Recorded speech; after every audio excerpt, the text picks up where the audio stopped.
We are on our way to a planet full of aliens. I found something. How many of these things do you think are out there? Our first contact with an alien civilization is a risk. People will die.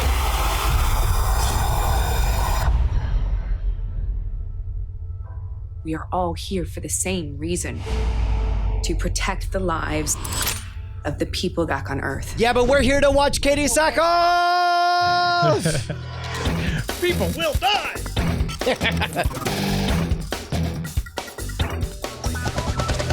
Welcome to Cordkillers, the show about watching the stuff you love when you want, where you want, however you want. I'm Tom Merritt. Hello, beautiful people. I'm Brian Brushwood. That was Katie Sackhoff in a new show called what, Bryce Castillo? That's a new film coming to Netflix called Another Life. Oh, I thought it was like a series. But I mean, that's fine. A movie's great. New film. Awesome. Yeah, July 25th.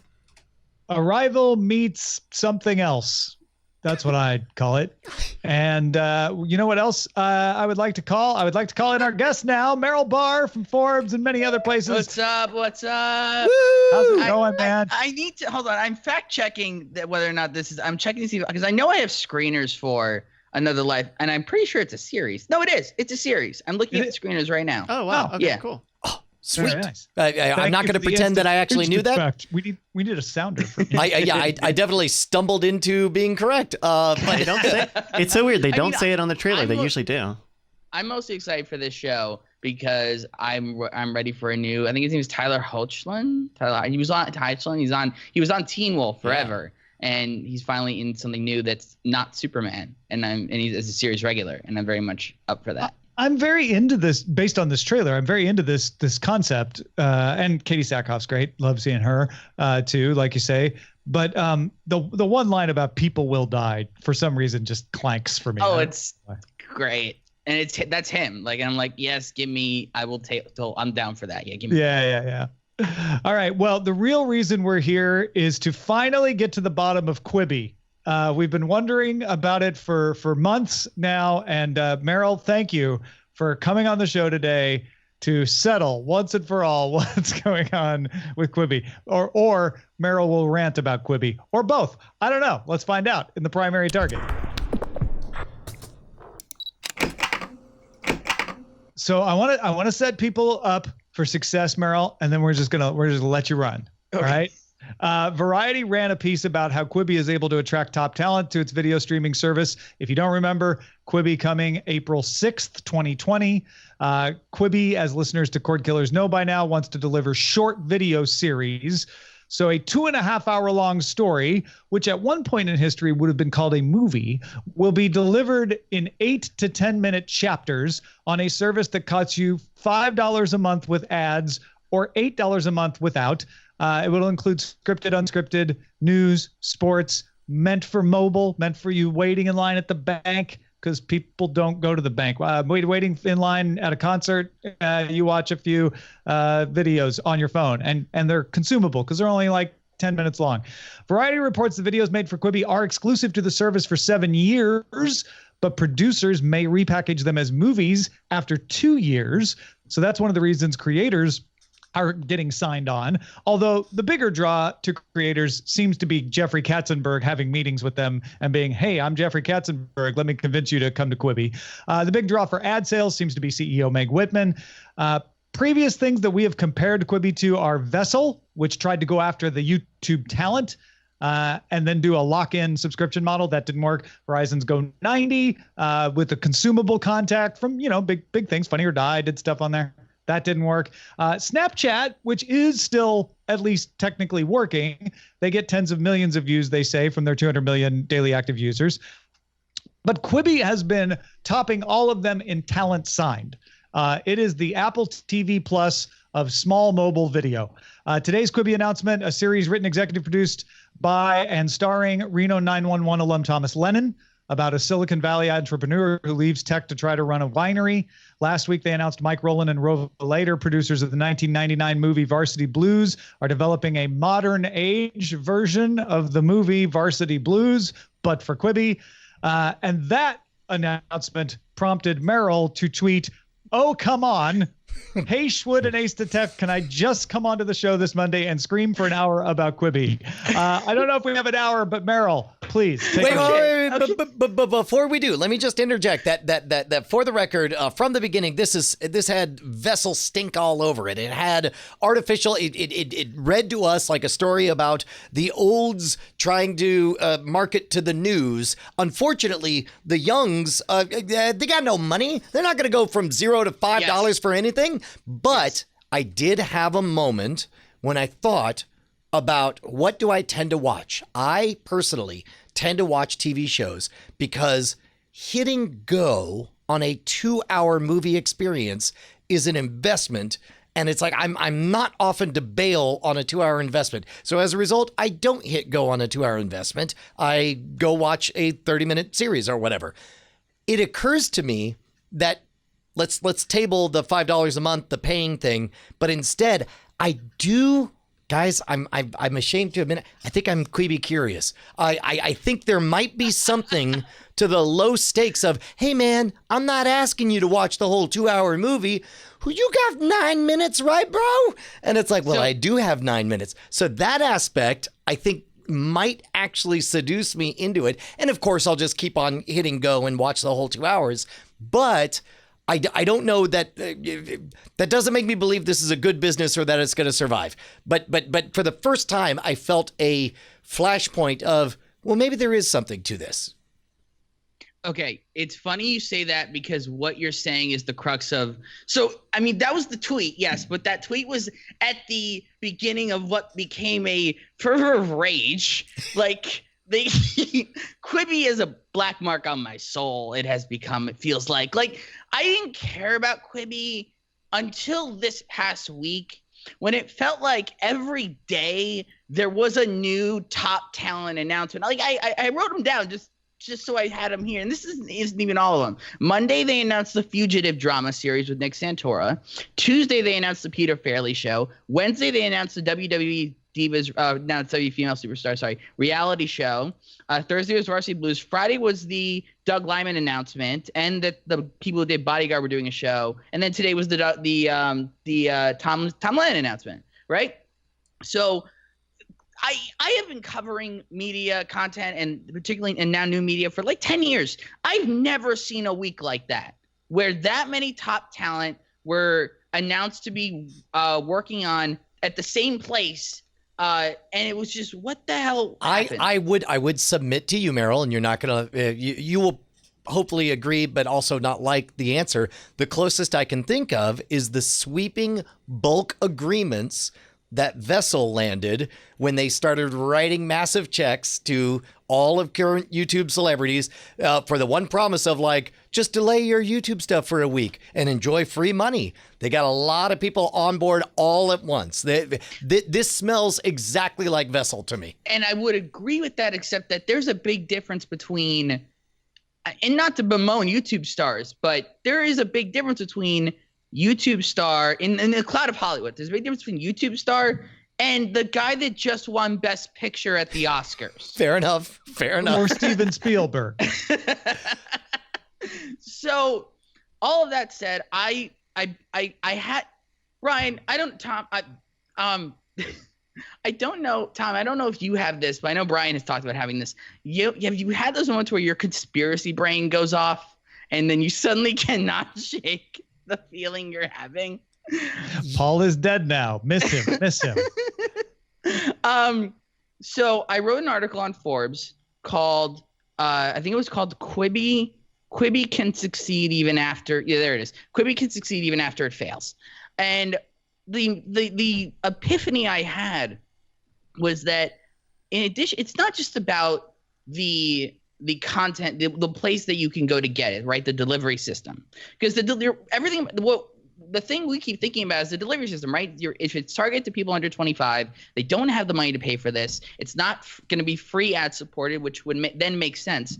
And on top of that, you're watching on your phone or you're watching on your tablet. You can't watch on your television. One of the things I referenced in that article is there's a Vox article from March of last year, and I can't imagine the number has changed that much. 70% of the watching that happens on Netflix, which is premium content, happens on the television screen. through some form of a television system, be it smart TV, a Roku, the Roku box, whatever. It's happening majority on a television. So the thing I started thinking about is what else could you do with the content? That's where the epiphany came. What if Jeff Katzenberg is building a marketplace for short form content? So, for example, if the three of us wanted to go in on a streaming platform, the Diamond Club streaming network, Sure. All we would have to do is go to all the studios and say, what is your cheapest archive content? And they would go, it's this list of things. And it's all half-hour, an-hour shows and movies. And we go, great. Can we cut you this check and you give us this for X amount of years? And they go, sure. But the key, I want you guys to consider this. How many weeks in a row were you talking about Love, Death, and Robots? 3 or 4. Yeah, 4. probably about 3. Which is more than you'd probably talk about most things that weren't like huge. Sure. That was a short form show, right? Every episode was 7 to 10 minutes, and then they did 2 other shows at the beginning of this year, Bonding and Special, that were also in that format. What I think is happening, and this is where you, Tom, you mentioned the idea of ownership, how after a certain amount of years, the people who produce these shows can go off and repackage them as films. I'm curious to know what the ownership breakdown is, because to me, what I think might be happening is Tom, you mentioned this on Twitter, at the very least, this is a contingency plan, but I think it's more than that, possibly, that everyone's going to start making short form content accessible. Netflix is not going to be the last person to do this. They're the first. They will not be the last. And everyone binged Love, Death, and Robots. What I think might be happening is in the event of a Quibi failure, or even not in the event of a Quibi failure, maybe as the second tier market idea, they'll start selling off this content to Netflix, to Amazon, to Hulu, especially considering who are their investors. Disney's, I think, invested in it. Warner Brothers is invested in it. Like every studio is invested in this thing. It's so that someone is making that content as well. Because I'll tell you this, I'm not down on any of the content. I guess I am Quibi curious as well, because I am not down on the content of Quibi. They are signing. There's 2 other shows that I know about I'm not allowed to talk about, but I know are a thing that have not been announced yet. And a lot of these shows, I love Nick Santora. I think he's great. I'm interested in a Varsity Blues reboot. Tom Lennon, anything, of course. They have Jeff Liebers doing the Don Cheadle show. These are people that I love. I just don't want to have to watch it on my phone. And I think they know that. And if the idea is to create a marketplace where then maybe a year later Netflix buys the content and then I can watch that stuff on my television, which is where I want to watch content, be it short form or not, then there's a path to success, real success. And that's the part that I can't shake, that maybe the goal is to turn Quibi into a studio marketplace for this high quality short form content. And there already is precedent for doing something like this at Viacom. And in the last 12 months, both MTV and Comedy Central had studio arms spun off away from the networks to turn their IPs and sell them off into other marketplaces where they might do better. And MTV's already doing it with the Daria reboot, and they were going to do an Aeon Flux reboot, live action Aeon Flux. Yeah, I don't think it's an either or. I don't even think you're right. It's probably even more than a contingency. It's probably an avowed strategy, because I mean, go even further back. Every major broadcast network has a production house, right? That is an essential part of their bottom line. They make shows for each other. Back in the days when broadcast ruled the earth, CBS made shows for NBC. NBC made shows for ABC. That's just the way it worked. And it was a way to hedge your bets. Like, you could benefit from the success of others by taking the talent you had in-house and doing it. Why wouldn't, now that you've kind of laid this out for us, Merrill, it makes perfect sense. Why wouldn't Katzenberg start this that way from the beginning? To be like, in the press, we're going to push our service. We're going to see if we can make this service work. We have faith in it. We think it can work. We think it addresses this demo that watches things on their phone. But we're also going to build up a production house that will generate revenue by packaging this stuff up and selling it to other places. And in fact, we'll make that more attractive by not having a TV app for Quibi, so that, there's a little part of that sales package. It's not even an either or. To me, that sounds like a solid business plan that gets people behind you. And once you've got all that money coming from the people who are behind you, then you spend it on all this top talent that we're seeing. Can I offer a more cynical counter argument? It is possible that the type of talent that is attracted, and Merrill, you would be more plugged in on this than I could. I could easily imagine a bunch of Hollywood types being up Hollywood's own rear end and realizing, wow, there's really something to short form content. Oh man, if only we could put out to YouTube, but gross YouTube, am I right? And so they find themselves saying like, man, if we all got together and started doing short form content, I mean, of course the audience would come in. And so far we are consistent with the Quibi story so far. We've not seen a single story really pushing any kind of evidence that the audience wants this. What we're seeing is nothing but a bunch of Hollywood creators wanting to preserve their Hollywood cachet but not sully themselves in the YouTube ecosystem, but still be able to create short form content. And this is a way to do it. And because we're Hollywood elites, we of course know that the audience will come. And so, yes, after they fail. I hate to give credence to your cynicism brain, but you're not entirely wrong. And there's evidence. There's actual there's statistical evidence to back that up. The idea of the more I don't want to call YouTube garbage, but look, the majority of YouTube is weird stuff that people upload randomly. As a percent, as somebody who makes the bulk of his living from YouTube, I'm not offended if you say, statistically speaking, 90% of all of YouTube is abject garbage. I'm fine with that. Okay, cool. Okay, so the thing is, you're actually right, Brian, and don't let that go to your head, please. Don't worry, it doesn't happen often enough.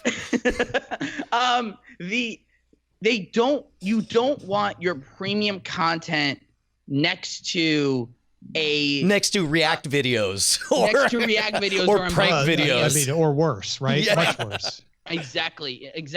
And actually, this is one Quibi is a way to make it. It's like, okay, we know the content on here, but here's the other thing that's happening. It starts if you look at the timeline of these announcements, right? Some of them were already in the can, and Quibi asked, "Do you mind just we want to put them all together and roll them out sort of in a systematic way?" But some of them are geared because the Spielberg broke the dam. Spielberg, and there's other things I've heard that they're banking on, right? So some of the other things I've heard, and I don't like doing boots on the ground reporting. It's not what I do, but I was so curious I had to start asking around. I've heard some things that are interesting to me. For example, everybody at Quibi, from what I understand, actually has drunk the Kool-Aid, right? Everyone who's like that mid-level, everyone who's not Jeff Katzenberg and underneath him really has drunk the Kool-Aid, and they really believe in this thing, and that's great. And according to what I've heard, they view their competition their competition is not Netflix and Hulu. Their competition is Snapchat. And their competition is Instagram. We always make that joke, like, where are you going to watch Quibi when you're taking a 10-minute dump? What they are actually targeting, supposedly, is that time of about 10 to 15 minutes in the morning when you wake up and you don't want to turn on the television. The first thing you do is grab your phone. They want to target that you will rather, instead of looking up Twitter or loading up the breaking news headlines, you will watch the new episode that's on Quibi before you get out of bed. That's the time frame of the day they are actually targeting, or in reverse, when you finally get into bed, right before you go to sleep, you will watch an episode of a Quibi show. And on top of that, for example, and there's technological things they're hoping to do. Like, I don't remember if this was in the announcements. And again, take this with a grain of salt, because all of this is like second or third hand. So I don't want to make it sound like this is confirmed. It's not. I'm stressing this is not confirmed. But one of the things they might want to do with the Spielberg show is if they can get the permissions in the phone to do it. And that's where the sticking point is. They want the phone to be able, so that whole thing, Spielberg show can only be watched at night. They want the phone to be able to detect the amount of ambient light in the room, which is something a television cannot do. And they want to bank on using the phone as part of the presentation tool. All of this just instantly plays into my cynical vision of it because I can imagine all of these elites in the room saying like, and we'll know what the ambient light is in the room. I mean, imagine what we could do. Yes, we'll have to imagine it because you won't figure it out. You'll figure out like, oh man, I can't believe it's only 70% dark over here. Is the monster attracted to less than 70% dark? Right. And then also there's two other things that I want to point out. One is that free ad supported could be on the table as part of this business plan. There is talk of that. Again, that's all secondhand. The other thing, but this is firsthand what I'm about to say. Quibi has become the new hotness in Hollywood.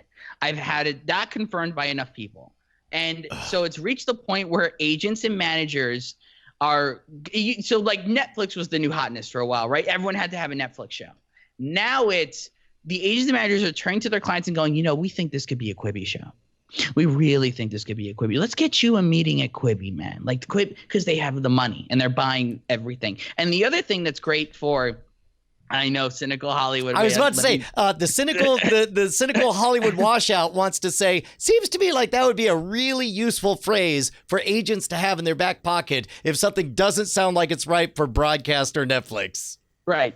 The other thing that's, this is where I respect what Quibi is doing. Quibi is not, the names are great, right?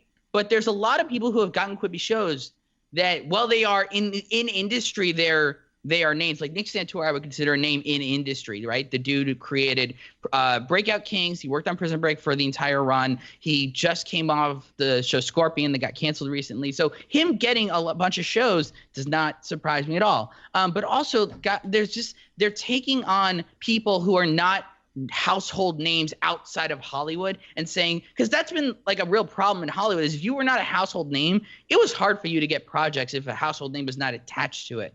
Now Quibi's going, look, are you competent? Cool. Here's money. Go bring us back a movie that will divide up into 7-minute chunks. I have so many things to add. I've been trying to hold off. I've been taking notes, which I never do in this show. I think, Brian, you're absolutely right about part of the lineup, right? The Spielberg is the peak your cartoon vision of the Hollywood elites, right? The Spielberg stuff, probably lots of other stuff fits right in there. But I know for a fact there are some entities providing content to Quibi that are doing it because they're comfortable on YouTube, because they know the success they get on YouTube and are like, oh, well, we do that over there and it works really well. Let's take this Quibi money and do the same thing over there because they seem to want it. And like Merrill said, Quibi's like tossing out cash right and left. Exactly. So it's not just Hollywood elites. It's a broad spectrum of content providers. I would expect all the brands to be on here. I would expect your NBC, ABC, CBS News to be on here, ESPN Sports to be on here, because all of the companies that own these brands are funneling money into Quibi. So I would expect them to blow you away when they launch with the number of recognizable faces, personalities, shows in the unscripted stuff as well as the scripted.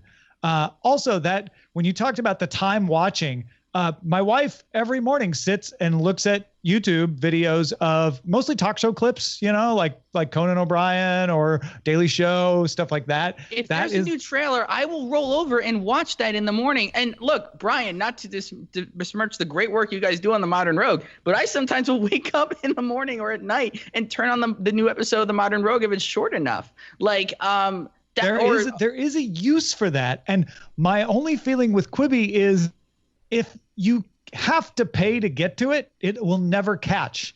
It will be very hard to catch. It's going to have something that makes everybody talk about it. Yes. Unless I'll pay the $5 to watch it and then get sucked in. If they do a free ad supported version, we're like, oh, limited views, you get the first episode free. Maybe that would be enough to break the dam, and then I start to see it have a better chance. This is why, none of any of the publicity about any of this has been focused on the audience. And last time I checked, those are the people who are going to be spending $5 a month. I fully expect this to launch, live, produce amazing, incredible artwork and then die, much like Vessel. And I firmly expect 2 years from now, like this discovery, as if it's Firefly after it's been canceled. People saying like, guys, did you know there's good stuff on Quibi? It's like, yes, it was brilliant from or from an artistic standpoint in that it paid money to top quality producers, and it is lousy in that so far everything I'm seeing is that they are absolutely stone deaf to what the audience is interested in. I've heard nothing about what the audience have we seen their public marketing campaign? I don't think we have. I think it's fair to say that everything we've heard about it has been focused on the industry, but that's intentional. At this point, it's not time to tell the public about Quibi. I am will be curious if any of that changes once we get to the point where they're like, all right, it's getting close to April. We need to start getting signups, but it's too early for them to be marketing this to the public. I guess I'm working under the current assumption that whatever engine is churning out all these PR hits and all these articles has been given a direction, and the direction is focus on artists. To build excitement, but they haven't turned their lens to the masses yet. Can you imagine if in April or late March suddenly we start seeing ads everywhere saying, we fixed YouTube. YouTube is full of garbage, but you don't want to watch garbage, but you do like watching video on your phone. Try the free ad-supported version of Quibi with these 1,000 names that you love. Okay, this is awfully close. That's the ad campaign that I expect. I mean, I fully expect an ad campaign to start at the Super Bowl. There's no way they don't do a massive ad spend. The first ad dropped will be at the Super Bowl. I am putting that money on the table now. Makes sense. They got the money for it, sure. and then, two, they will do like a 30 days free, enjoy, right? Before they will totally have a 30 days free option, 100%. So the question is, can you get under 25 to shell this out? Because the truth is, I don't think you can. But that's why I really can't let go of the studio concept where, ultimately Quibi will – I think Quibi's here to stay. I don't think what this whole discovery made me come to is I'm excited for what Quibi wants to do on a content level. I'm game for the 10-minute episodes from people I really like. Game for it. I'm not game for the delivery system, especially if I have to pay for it. Like I'll sit there and I'll watch Crackle, right? Because there are shows on Crackle, not originals, but the library stuff. I'll watch the shows on Crackle, and they're ad supported. Vudu, there's library shows on Vudu. I'll watch them ad supported. Totally fine with that. I will not pay for them. I don't need Vudu ad-free. I don't need Crackle ad-free. Not that there is an ad-free. And to be clear, there's no talk of any ad-supported version of Quibi at this point, Not right now, but free ad. It's the $5 a month version. Yeah, that's the ad-supported version. What I wouldn't be surprised if they roll out is what it could be is the free. Let's say because what are ads on a 10-minute show? So it would only be pre-roll unless they figure out how to lock your phone in the post-roll, which I don't think they could legally do, is prevent you from closing the app, right? But at the very least, there'd be pre-roll ads before you could watch the thing. What I would imagine it being is maybe the free one is 3 pre-roll ads, maybe the pay one is 1 pre-roll ad, and then there's the ad-free where you don't deal with any pre-roll ads. Or I could see them doing ad-supported free tier doesn't get you the full run of the series. You want to finish the series, you got to subscribe. Or you have to wait, 3 to 6 months. Or delay or something. Before you can watch. Am I right, Bryce, in remembering that Vessel offered a full year free to people who signed up early on? If you signed in, if you registered, you got at least a year for free of this premium service. So I'm surprised all this talk about 15 or 30 days. We've already seen precedent. I mean, granted, a failed precedent, but we've seen precedent for a very I wouldn't be surprised. Don't be surprised. If it's 6 months. Good free. memory. I'd forgotten Vessel had done that, so it wouldn't be impossible for Quibi to do that. Yeah, it's a good point. I harken back to the thing that I mentioned in the article that it's the percentage of the watch on television. That is the thing that I think is the real sticking point here. I'm willing to argue there's a marketplace for the mobile in bed watching for the non-scripted, for those reality shows that they're going to do, right? Totally could see that, especially like things like the WWE one. Yeah, people, that's the one. I'll watch. But the scripted content, you want the majority of the population. I can't imagine it dropped 30 to 40% in a year. So the majority of the population, the streaming population that pays for premium scripted content, they want that content on their television. And I can't predict the future. Maybe that number does change, but at least right now, at the time Quibi is launching, they want that content on their television, and so do I. I want to experience the high quality content. Now, if you make it a thing where you say if they want the ambient light thing, if that's true and all that stuff, then make it a thing where I have an app and the app is tied to my phone. Oh, nobody's doing that. Well, because there is another interesting part of that Vox article. It says the majority of signups for the service, for the Netflix service, happens on mobile, but the majority of watching happens on television. So before we wrap up here and move forward, I will, just as a counterpoint, say that I personally watched Love, Death, and Robots on big screens. I brought it to my wife, and we rewatched the 3 good episodes just sitting in bed on a phone. And weirdly, it was better on a phone. Like, really? Yeah, just, it's like that particular show, the dialogue writing, everything about it was so good. The animation was good. The concepts were good. But the dialogue was so bad that somehow it played better on a smartphone than on the big screen. I absolutely think they are going to go after YouTube, and this will and their implication, whether it's by implication or directly saying it, is, hey, you've grown up. Instead of wasting your time on YouTube, all the stuff you would like on YouTube is now on Quibi. Watch it here. Which, by the way, is exactly what Skillshare is doing right now. Skillshare is saying, yes, there's 1 billion tutorials on YouTube. Good luck finding the good ones, or pay money per month and you will get all the good ones over at Skillshare. I mean, that's just about masterclass too, isn't it? Yep, yeah, exactly. They're offering a filtering. Or Linda, or yep, is this LinkedIn training now? All those. If you actually want a masterclass in talking about things after Cordkillers and Spoilerin time is done, then you can subscribe to our membership plan at Patreon/Cordkillers. Hey man, can I confess something? Guess who has spent all the money that he has and is about to go into a black hole of debt in order to build a new studio so that we could do Cordkillers and make it look really good? Guess who is building out a guest house so that Tom Merritt can find an excuse to come to Austin, Texas and stay for weeks at a time and have a production facility where he can bring you Daily Tech News Show, and also we could do Cordkillers live in studio. If you've been on the fence, same with Justin Robert Young, same with you, sir. Get on out here. If you've been on the fence about supporting us at patreon.com/Cordkillers, let me just say, as somebody who paid bills today, today's a really good day to be the day that you sign up at patreon.com/Cordkillers. And you'll get our after talk, which Preston was nice enough to drop us a line and say how much he appreciated it. It's really an awesome Patreon benefit. He looks forward to it every week. I interact with you all so much that sometimes I think, they just know. But I also know it's nice to hear, great job, once in a while, out of the blue. So thank you, Preston. Be like Preston. Get after talk. Enjoy it. Help Brian ease his stress. And everyone's happy. Patreon.com/Cordkillers. Yeah, man, don't let us be the Quibi of cord killing shows. Let's move on to how to watch. Quibi's going to be a huge success. It's going to be great. Just take a breath.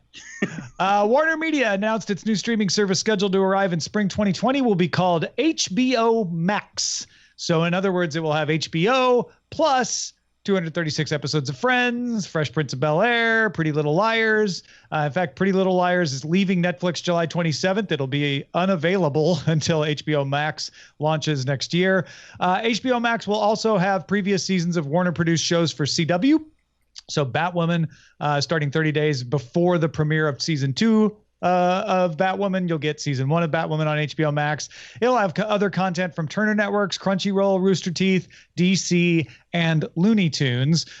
So we were trying to figure out how they position this thing. If you're going to make people pay more than the $15 you pay for HBO, you call it HBO Max, which means it sounds like they might even get Cinemax as part of this. You get HBO plus a bunch of other stuff. I think this is a garbage idea, possibly worse than Quibi. It is. HBO has spent 30 plus years defining itself as it's not TV, it's HBO. What is this? It's HBO plus old crap stapled on top of it. I can't even wrap my mind around who thought this. You're focusing this is on the things that I decided to point out in our blurb, old crap, because that seems to be what people are excited about. Everybody wants to know where Friends is, but it's also going to have a lot of original content that's brand new as well. I don't think that undermines your point, which is that content is generally not seen as high quality as HBO stuff. Well, and understand that Cadillac and Rolex. So take Cadillac and Rolex, two brands that used to mean the best of the best. You were successful if you could afford to have either one of them. Cadillac at some point decided that, well, why don't we make a cheap version of a Cadillac? And so as a result, it subverted the brand, and all of a sudden the Cadillac. This isn't a cheap version of HBO, though. This is HBO plus a bunch of other stuff. Which dilutes what it means to be HBO. HBO means, in general, I could close my eyes and click on a thing and I'm going to get good content. That is no longer the case with HBO Max. Now, meanwhile, Rolex has not diluted its brand. So I would... and keep in mind, I have a deep affection for HBO. So this one hits me a little bit closer to home. But I think this is bad marketing, bad branding all around. Okay, so for one...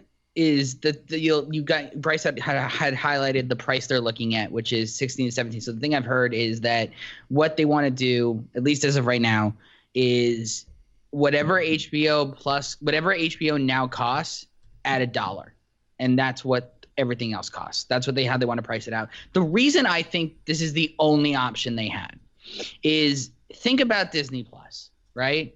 The reason they could call it Disney Plus is because inevitably the brand that is Disney is in and of itself recognizable for something. You say Disney, and I instantly think of 1,000 different IPs, right? I think of Marvel, I think of the mouse, I think of Star Wars, I think of DuckTales,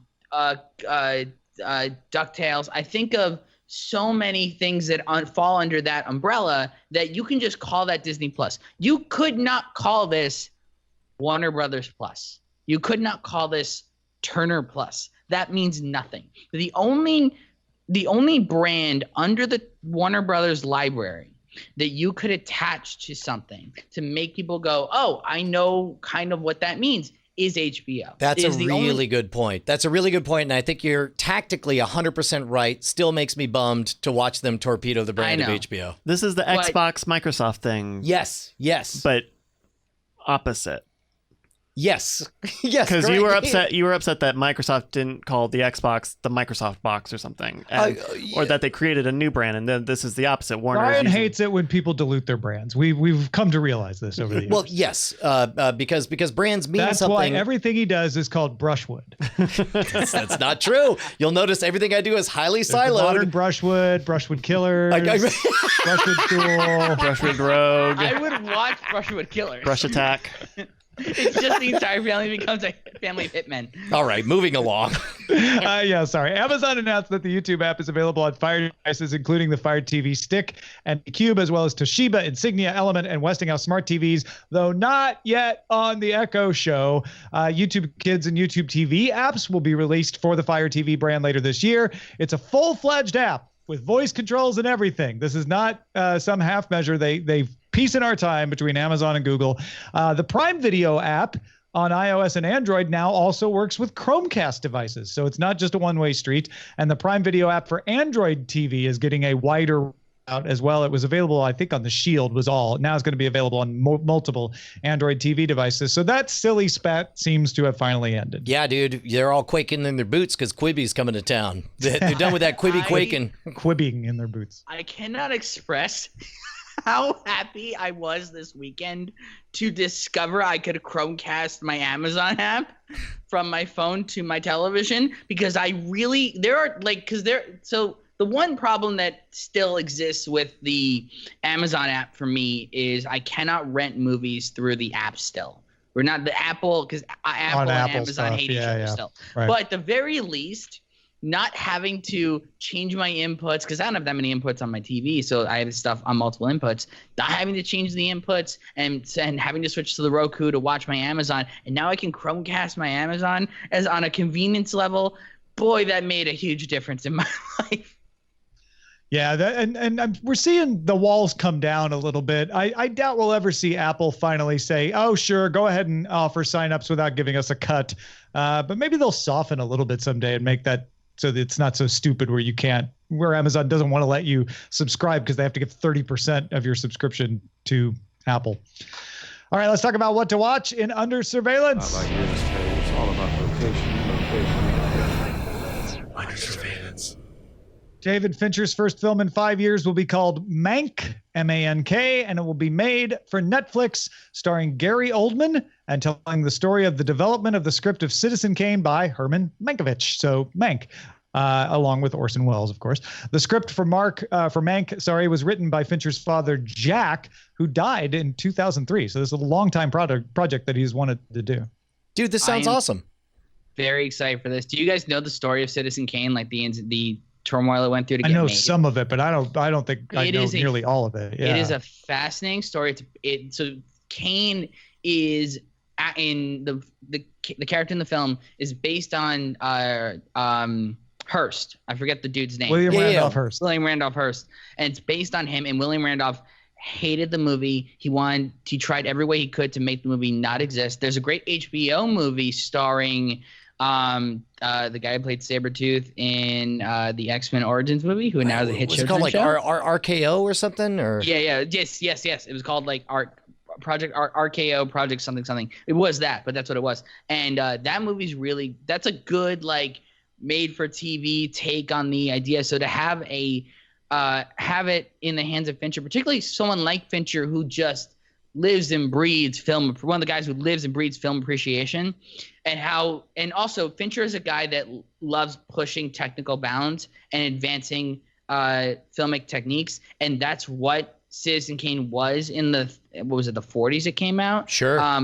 That's what that movie created certain techniques. So to have that in the hands of Fincher, very excited about. Dan Wally in the chat nailed it. It was RKO 182. There you go.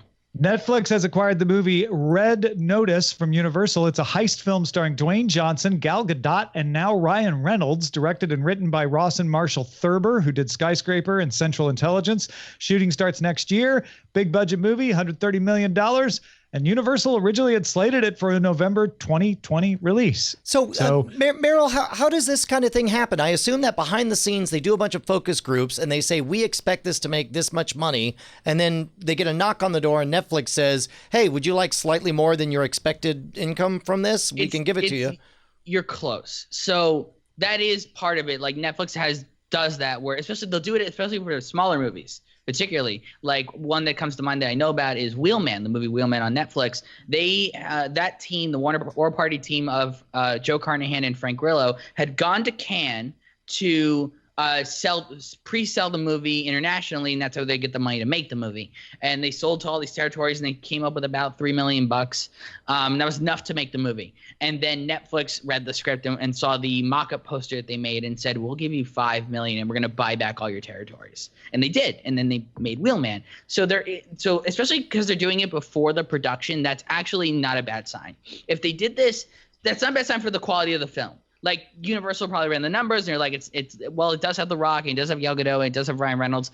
It's not an IP. We're putting out a giant rock action movie that's an IP in the next couple weeks. They probably looked at that and said, we can do more with The Rock in a Fast and Furious context than we can with The Rock in an original context. So they probably went out and said, who wants this? And Netflix said, we'll take it off your hands. And they probably bought Universal out and said, we'll commit $130 million to this right now. What's fascinating about this to me more than anything is there was word going around that Netflix was done making big movies. They had been burned enough times on making big budget films that they felt like their marketplace was the under $20 million budget place. There you go. Like the fact that they did do this, I'm wondering, again, this is conspiracy brain coming out. I'm wondering if this buy was partially fueled by them wanting to get word out that, no, we're in the big game market. We have not left that market. Yeah, I mean, there's all kinds of moving pieces, but I would imagine that that when this opportunity came up and they said, I don't know, 130 million might be too much of budget for us. They said, no, you know what? Let's do this one for that exact reason you're talking about. CBS All Access released art for the forthcoming Star Trek Picard series, showing Patrick Stewart as Picard in some civilian clothes, standing by a dog, looking at a vineyard and a sunset. Another image showed just the vineyard with some vines in the shape of the Federation symbol.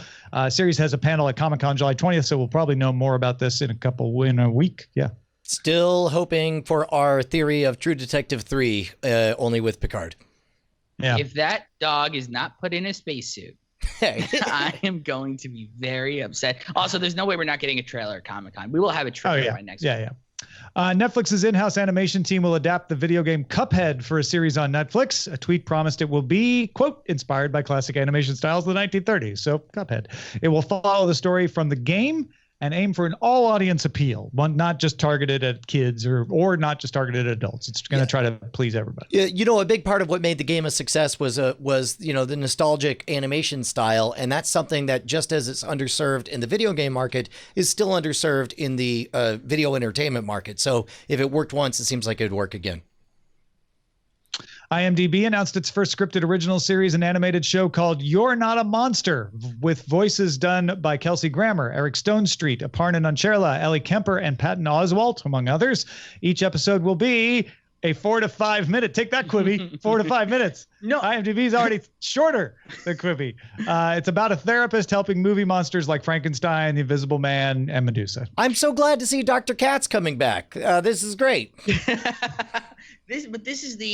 This is an example of what I was saying before with the idea of the library content of Quibi. Like, if IMDb is willing to make these kind of shows, maybe they're willing to also license. They already getting into the game of licensing. They license Leverage, right? Leverage is now on there on IMDb TV, ad supported for free. Maybe there's going to be a place where a Quibi non-scripted show, because those are the ones that'll be cheap enough for them, they're like, well, can we have that? And they'll go like, sure, you can have that. And then it'll be on IMDb TV. Like, this is what I'm talking. This is the marketplace I'm talking about. And finally, a teaser trailer is out for Kingsman prequel, The King's Man. Movie is set World War I era with Ralph Fiennes as the Duke of Oxford and Harris Dixon playing his protege. The King's Man comes to theaters February 14th. I didn't see either of the first two movies, but I was told that the second one kind of took it out of the believability realm. Do you think that this is an effort to sort of rein it back to more concrete reality? Okay, I did not see the second one. I love the first one, but the second one looked really overly wonky. And so this one looks like, what if we did Wonder Woman but Kingsman?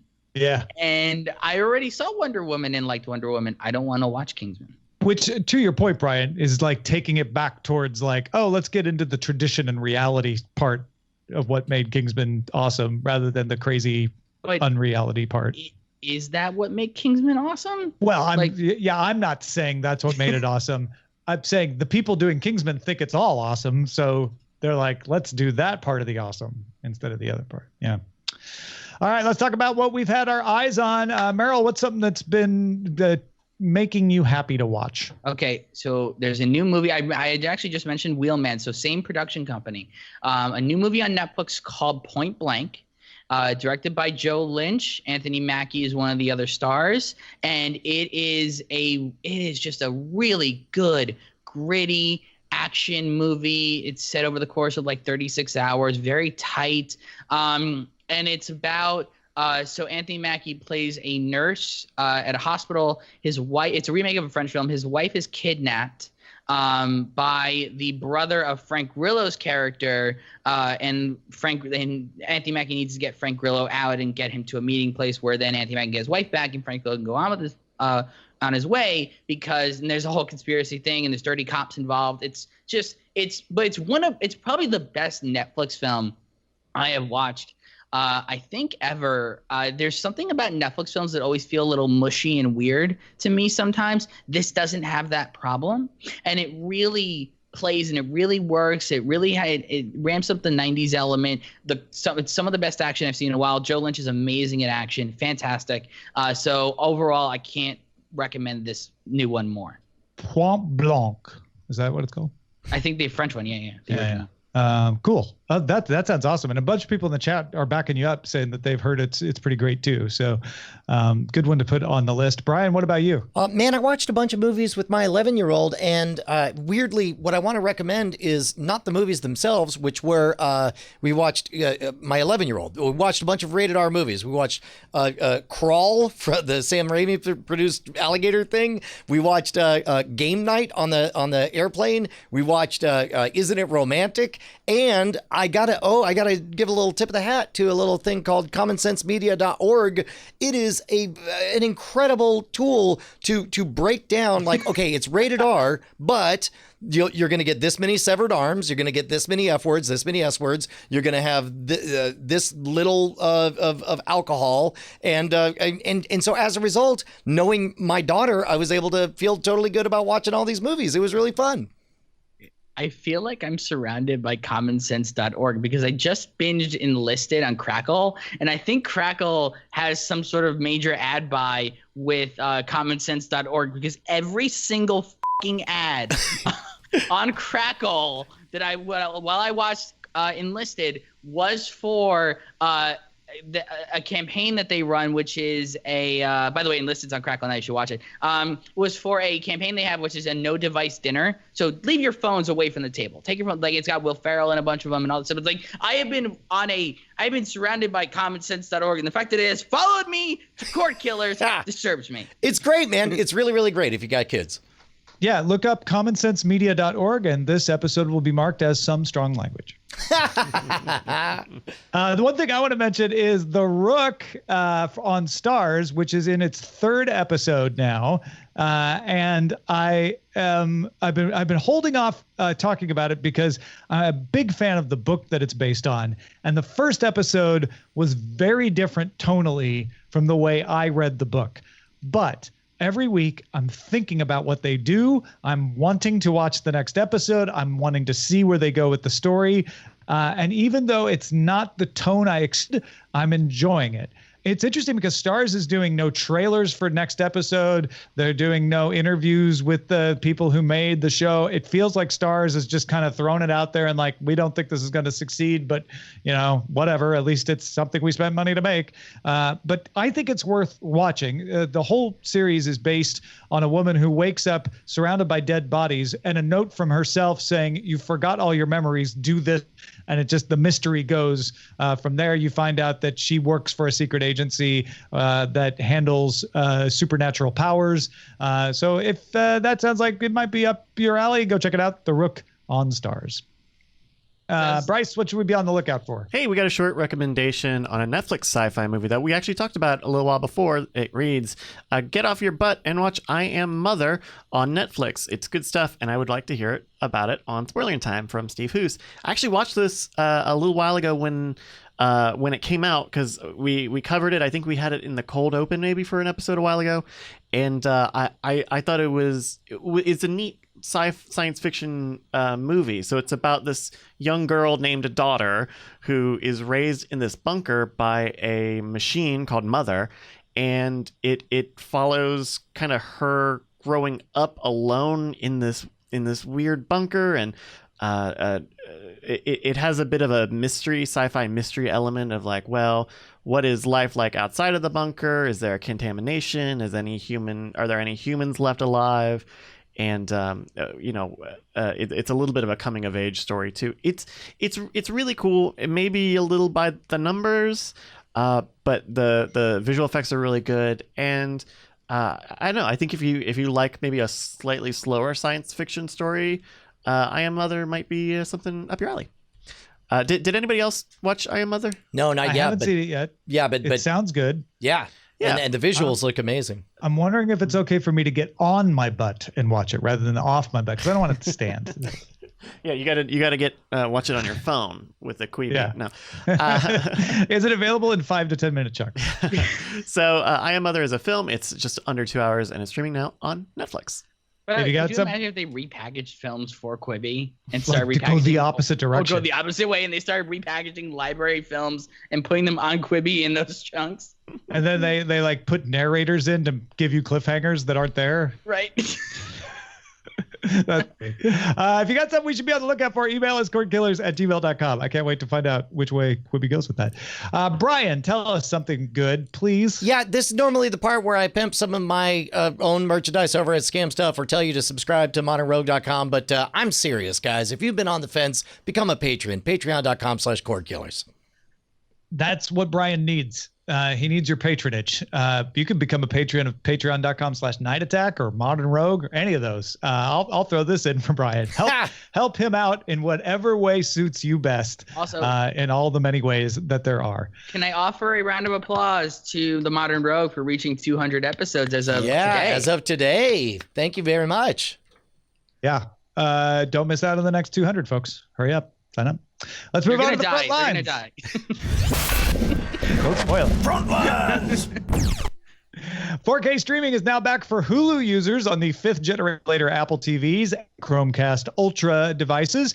It's only Hulu originals, though the company says it does intend to expand availability in the future. And Hulu launched its live guide on the desktop version of Hulu, showing a typical grid of what's on Hulu plus Live. If you have the live service, you'll get that plus the next 2 weeks of programming that you can scroll through. So nifty things for the Hulu folks. Meanwhile, in preparation for the expected move of FX content over to Hulu, Disney is shutting down FX Plus as of August 20th. The service did let cable subscribers to FX pay $6 a month to get shows in the FX Now app without commercials. No announcement was made about Hulu, though episodes from The Simpsons are moving over to Disney Plus in November.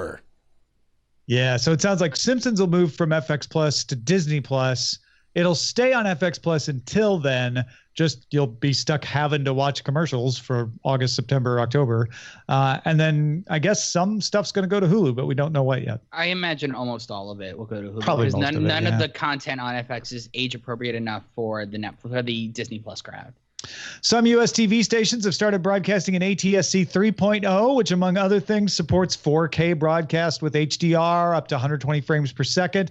This is also the one we talked about a couple of years ago when the spec was being developed that allows for information to be collected on your viewing habits and transmitted back to the internet. Now, obviously, you can not connect your tuner or your TV that is ATSC 3.0 compatible to the internet and avoid that, but this is part of the spec.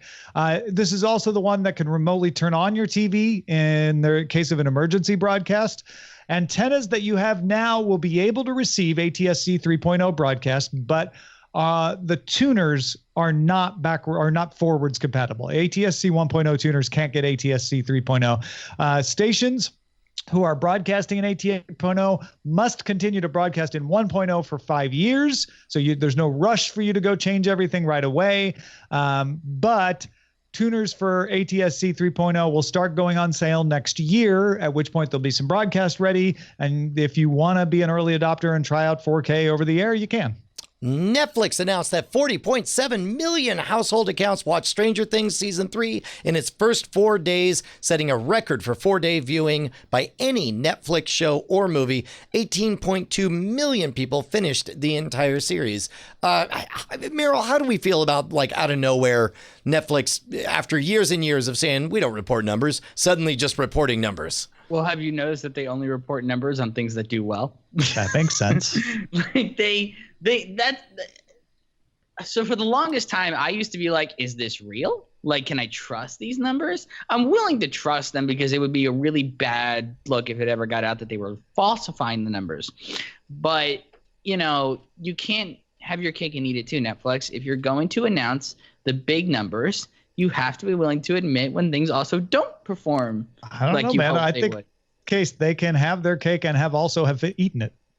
Like, what's to stop them from? I think from their perspective, it's like, when it's good, we'll tell you. When it's bad, it'll be canceled. And because that's the other thing they started doing. Figure it out. Yeah. I think maybe this is all part of the, like, how do we soften the blow of cancellation? We start trumpeting our successes, and then it's understood that when we, stop paying for 1 day at a time, people understand there's a reason for it. Well, and also when we lose Friends to Disney Plus or to Universal, sorry, I guess that we can point out, like, yes, but we have Stranger Things, a hit of our own, right? Right. Try to combat that narrative of all the good stuff is leaving that. They literally did that when it was announced The Office was going to leave, they touted that new show that they have coming from Steve Carell and the creator from The Office. Yep, exactly. I guess Friends is going to Warner, right? Yes, Friends is to Warner. Office is going to Universal. Correct. Okay, now Sling TV updated its interface for Apple TV and Roku apps. In Apple TV, an information view on the top screen gives you more details as you scroll over the show title.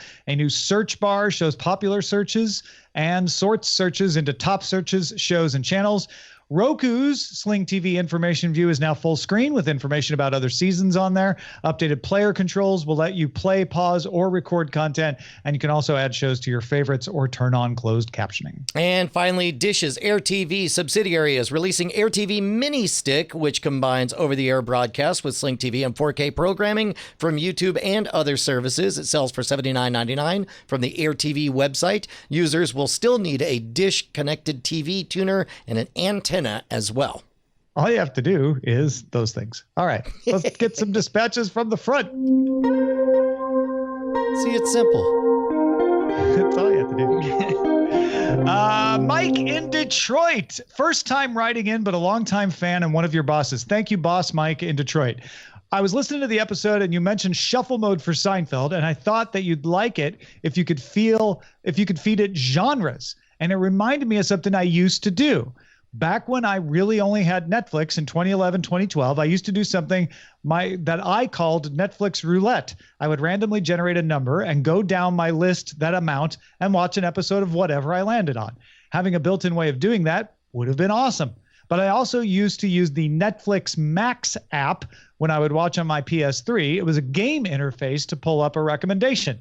Not all of them were winners, but it would be great to have that now when my wife and I are trying to figure out what to watch. Yeah, when I got that email, I took a look around, and very quickly I found that realgood.com, REEL good.com /roulette/Netflix pretty much does that. You're able to select by genre. You're able to say movies or TV shows. You can even pre-select for an IMDb rating, and it just comes up. Oh, Equilibrium, that was a good one. Now I want to go watch Equilibrium. Gotta. Yes, so cool. Exactly. May I add a 2 cents in on this? Because of course. Okay.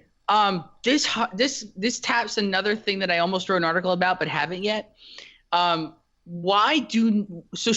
one of the big selling points of Shudder is they have a 24/7 streaming channel that is like, I don't know what to watch. Cool, we'll pick for you. Why don't I have that for Netflix? Why don't I have that for Amazon? Why don't I have that for Hulu? Why do I not have a 24/7 streaming network of Netflix content? On top of that, if the social tracking on the season finale of Joe Bob on Shudder tracked huge on social. Why? If there was a Netflix, can you imagine in December, there's a Netflix 24/7 streaming channel and we all watch the new Michael Bay movie together. This is the world I want to live in, and that for whatever reason Netflix refuses to give it to me, and it's not like they don't have the capability to do it. I like this the idea of the shuffle button, all that's cool. Let me turn on a streaming channel and you pick for me, and let me just let it play. I want that. Yeah. I've been wanting them to. I'm with you. I'm 100% with you. I've been wanting them to do that for a long, long time. Just a lean back channel, and it could be customized to me or not. I don't even care. I want to be able to just turn on and see what's there. And they have enough original programming that they could just fill it with Netflix originals. See, you guys aren't going far enough. I want them to also tell me how to feel about it. And if possible, also have them watch it for me. I think they could do that. Postmates. You can actually order somebody to do that. Rick Miles wrote it and said, I wanted to weigh in on my travel entertainment tips. I have TiVo and transfer PC using the TiVo desktop and convert from .TiVo to MP4 using what? It says PA-Tube. For streaming shows, play on downloads, anything including HBO and Showtime. I transfer to my iPad and watch with the iPad VLC player. For hotels, I have found Marriott Residence Inns always let you hook up a second HDMI port, and I use the Fire TV, which lets me log into hotel Wi-Fi using that interface that hotels use. I'll stream using the Fire TV or connect to my TiVo using the Fire TV Slingbox app. It's all good, and I never miss any of my shows. Thank you, Rick. Yeah. Were you able to find PA Tube? Is it a real thing? No. Okay. Maybe it's It PlayTube. I don't know. It might be a thing called PlayTube, which looks like a thing. Okay. Yeah. Okay. Merrill, thank you so much for joining us, man. Thank you for letting me come on and just be mad about Quibi for It was the best, man. That was so much fun. Thank you. If folks want to follow you, find out what you're up to, where should they go? Okay, so first, my podcast, Word Tetris. No Quibi talk there, folks, I promise. It's a show about rewriting, the art of rewriting. Every other podcast is about writing, and they're all great. Mine's about rewriting, and there's a Patreon. So please, since we're plugging Patreons, my Patreon, patreon.com/wordtetris. Sign up for the $1 an episode tier. You get the full episode because on the website there's only 20 minutes free, except for a few of them that are in the full episode. And then there's the $3 an episode tier where you get the full episode plus a bonus episode with that week's guest. Or during the summer right now, there's hiatus content you can only get by subscribing to at least the $1 an episode tier on Patreon. Then there's my Twitter, twitter.com/Merrill Barr, MERRILLBARR. And that's where I'll be posting rants about Quibi and begging to come back on Cordkillers again for some reason, I'm sure. But also just general musings and all that stuff. And usually a lot of the articles I post will end up there as well. Our website is cordkillers.com. Our email address is cordkillers@gmail.com. We're live on twitch.tv/nightattack. Also on diamondclub.tv, Mondays at 7 p.m. Eastern, 4 p.m. Pacific. We'll catch you again next time. Hey guys, Brian and Tom here, and it's just the same old message at the end of the credits, just like always. That's right, Brian. Nothing new here except your name showing up. Oh my gosh, because I've got a you name. just supported us on Patreon. Yeah, all those $5 donors, look at that. That's your name in pixels. We're gonna make you famous, kid. Put your There's name in some pixels on classic the internet. names in there, but some of you are new. Some of you aren't there. It's sad. What can they do, Brian? I mean, they could go to patreon.com/cordkillers and pledge $5 an episode and be one of these amazing people, like this one. Amazing. Oh, look at that name right there. Diamond Club hopes you have enjoyed this program.